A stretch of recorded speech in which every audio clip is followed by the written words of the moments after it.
I have probably tried over 100 exercises in my calisthenics journey. And I did that basically to figure out what the best exercises for me were to build muscle. And I found out that the truth was that I only needed about 8 total exercises to build muscle and to build my dream physique. So if I were to go back to my 14-year-old self who wasn't doing any of these, to give myself some advice on building muscle with calisthenics, I would tell him to do these 8 exercises. Exercise number 1, we have the super wide ring weighted pull-up. Now the super wide ring weighted pull-up is something that I've only been doing for about a couple of weeks now, and I've always been doing pull-ups, right? Pull-ups, in my opinion, are the greatest back exercise that you can stay consistent on in order to build muscle. But if you want to elevate this exercise even more to be able to get more progress, I'm sorry, the wide grip pull-up is just superior.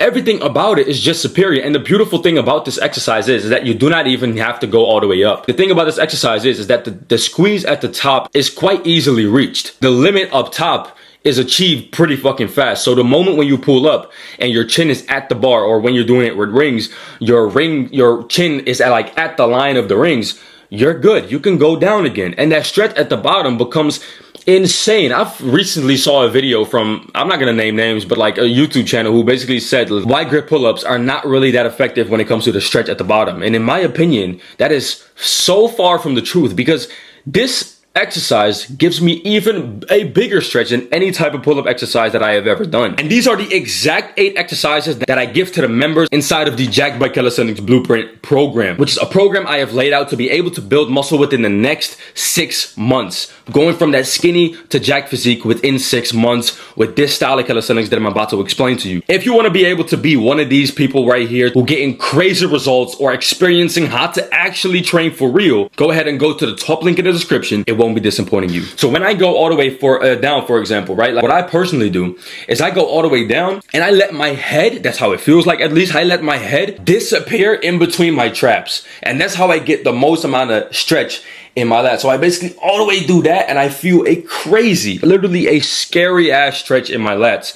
And that's how I've been able to basically do this and gain muscle with it. So in my opinion, this is something that should be into your routine at least for twice a week for about 2 to 3 sets, maybe maximum of 4 sets per session, and you should be able to do this for like 6 to 10 reps to see the most results with it. It is absolutely banging. It is amazing. This exercise is, in my opinion, S tier. We're not doing a ranking video today, but this is basically an S tier back exercise for sure. Then we have the second exercise, and that's going to be the stretched ring rows. Now, this is a new variation of rows that I haven't seen in the calisthenics community yet. It's basically an elevated version of the normal ring row, right? Like the normal ring row I've been showcasing on this channel for a long time, but in my opinion, this exercise levels it up even more. The reason why, because there's a bigger stretch at the bottom, and that component is so big and so important to be able to build back muscles, because that stretch at the bottom is, first of all, not only going to be beneficial to gain muscle, but you're also going to be having a stretch on your traps, which is going to be building muscle on your traps as well.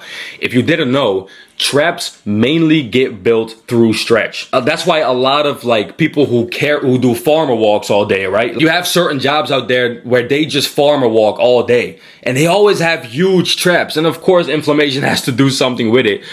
But the reason why they have huge traps is because they just carry shit all day. And it's basically a weighted stretch on the traps for a long time, heavy, right? Now, this variation kind of mimics a farmer walk at the bottom. Now, it sounds weird. A lot of people are going to be like, okay, you're talking shit at this point. But seriously, when you try out this exercise and your legs are supported against something and you're laying like fully flat on your back instead of with a ring row, normal Australian rows, you're gonna get a deep ass stretch on your traps. And this is something that's gonna be growing your shit as well as your rear delts, mid traps, upper back. Everything is gonna be lit up from this exercise. And the key thing about this exercise is that you wanna be rowing towards your obliques. So instead of just doing a normal row like that, you wanna be rowing all the way to right here, almost keeping your arms straight, right? So you're not even gonna be bending that much. You're just rowing, quick rows, boom. It's naturally a lengthened partial, which is, in my opinion, one of the most effective things that you can do to build muscle with an exercise. So let's say you want to elevate a certain type of row to build more muscle with it. This row is something that you should add in also twice a week. Then we have the deep Bulgarian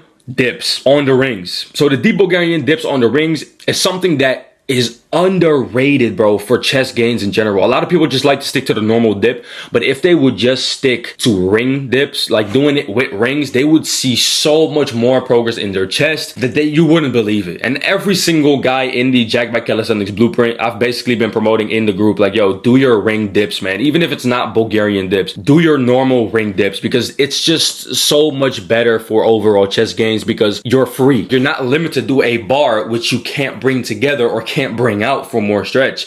This is so beautiful, is because at the bottom, you can open the rings up for more stretch, and you can close them in when you come up top, just like a fly in the gym. So you're literally getting the best of both worlds. You're basically mixing an isolation with a compound to create the most ultimate chest, lower chest exercise of all time. And you see my chest, bro. My chest is fucking humongous. I'm 20 years old with basically bigger tits than my girl. So like, it's insane. Like, bro, if you want that type of shit, go ahead and do this exercise consistently. And the thing that I want you to focus on as well is really focus on getting that deep, slow, controlled stretch on the bottom. So you do not want to be doing this exercise fast at all. If you're going to be doing it fast, might as well just go to the regular dip bar and do dips on there, right? But I want you to do this slowly. The reason why I got rings from gorenation.com, by the way, use code BARS10, is because I basically wanted to mimic bodybuilding, right? And I wanted to mimic exercises where I can really get high tension throughout the whole motion of the exercise. And that is exactly what you're doing with ring training. So it's literally the best of every single world that you're getting in rings.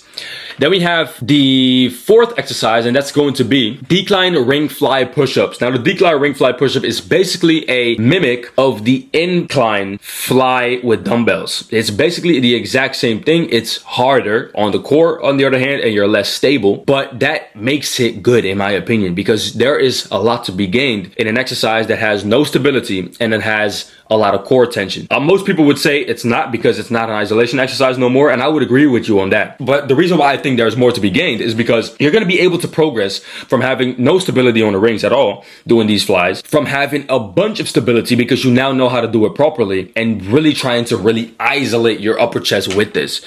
Now, in my opinion, our upper chest is very important to gain if you want a real aesthetic physique, right? If you want that split chest down the middle, as you can see me having right here, you got to build that upper chest. Of course, you got to build that lower chest, but that upper chest is going to be really important to be able to really look good in clothes. Once you have like a button up shirt and you wear it open, or you wear a tank top, you're going to be looking sick as fuck in that, with that muscle group developed. Number 5, and that's going to be elevated deficit pike push-ups. A lot of people are promoting the normal bike push-up, which is totally fine as well.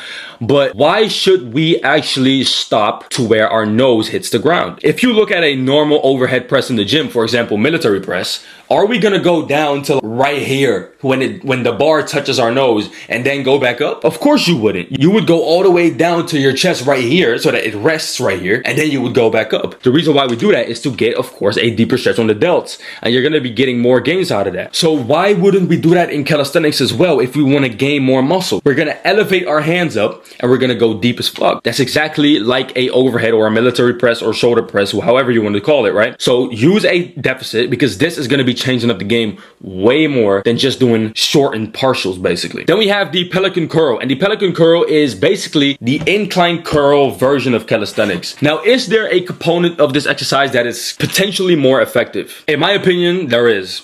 The stretch at the bottom is, in my opinion, better than with the incline curl. Now, why is that? Because we are literally leaning with our entire bodies into this position that we are now hanging in. And that stretch, in my opinion, it's so great, it can honestly be a little bit like dangerous, because it is sometimes so scary when you hang in that fully lengthened position that your biceps could be under a little bit of trouble if you hold it there for too long, or if you pull back too quickly, right? So you do want to be controlled with this exercise and actually kind of, know what you're doing. But this exercise alone could be very, very, very beneficial for your biceps if you actually stay consistent on it. So what you want to be doing, if you can't do this exercise yet, is just do the negatives. So from this position, go all the way down to the lengthened position, stand back up, and repeat that for about 4 to 5 times, and you got a very good pump on your biceps, trust me. Then we have the ring tricep push down. Now, this is also an exercise that I've never seen before in calisthenics. I'll be making these exercises up, bro. I literally just yesterday came up with a couple of new tricep exercises that I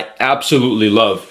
And the reason why I do it is because I like to mimic bodybuilding, right? I like to building bodybuilding style exercises and style training to be able to gain muscle. That's exactly what I laid out in the Jacked by Calisthenics Blueprint program. Everything in there is basically bodybuilding style calisthenics to build the most amount of muscle that you can with just calisthenics. And that's exactly why I mimic those exercises with calisthenics. So we have the ring tricep pushdown. So the ring tricep pushdown is basically a tricep pushdown like we do in the gym, but it is extremely heavy. And you can do this exercise mainly just with a very slow tempo. So that makes it good, in my opinion. You have to force. You cannot cheat whatsoever. With the, in the gym, you can cheat all types of ways. You can cheat by, just doing this and just pulling it down or letting it go all the way to like right here. You can cheat a lot of ways, but with this, you're just gonna have to stay humble, bro. And throughout the whole movement, you're gonna have to really push it up like you're doing a push down, but just fully strict without no cheating, no swinging, no trying to get the weight down there quickly. You literally have to force your tricep into a squeezed position, which is so amazing. Do this exercise on your arm days and you're gonna blow up your arms. Trust me. When I did this exercise yesterday on my chest and tricep day, it blew up my shit to the max. And the reason why is because, first off, in the gym, there's a lot to be cheated when it comes to your chest. Your chest is gonna be used a lot, right? Like a lot of people, they do these exercises and their chest is also kind of activated, or their shoulders are activated, or they're not keeping their elbow straight. With this one, when you're using a single ring, you're literally only going to be using your triceps to get up there, and your chest is going to be out of the picture, shoulders as well. A little bit of core is going to be involved to, of course, stay stable, but that's the same thing with the rope tricep push down or the normal tricep push down in the gym. Then we have the last exercise, and that's going to be ring upright rows. Now, this exercise is what I use to gain my lateral delts, right? To gain the side delts, to get that capped type of look, which I've been working on. So this exercise is part of the isolation days in the Jacked by Calisthenics course, and this is exactly what I've used to gain shoulder size. My shoulders were always pretty weak, and they're still really not their fullest potential. That's why I'm training them with a full shoulder day right now. I kind of changed up my routine, and this exercise has been helping me so much. If I do them slow and controlled, I can get a bigger pump, also on my traps sometimes, but also on my, like, exactly that lateral deltoid with literally just this exercise. So if you see me in the future with some big ass delts, this exercise and also the elevated pike push-up on the deficit has been treating me extremely well. So these are my top 8 calisthenics exercises that I would advise myself to actually start doing back when I was 14 years old. If you are now a beginner, you need to start getting used to these exercises as well and progressively overload with them. Now, if you want to be a part of the hardworking members inside of the Jacked by Calisthenics Blueprint program to actually go from skinny to jacked within 6 months time, literally, go to the top link in the description and go join right now. I'll see you in there. And also watch this video right here to use these exercises to their fullest potential and to progress with them week by week.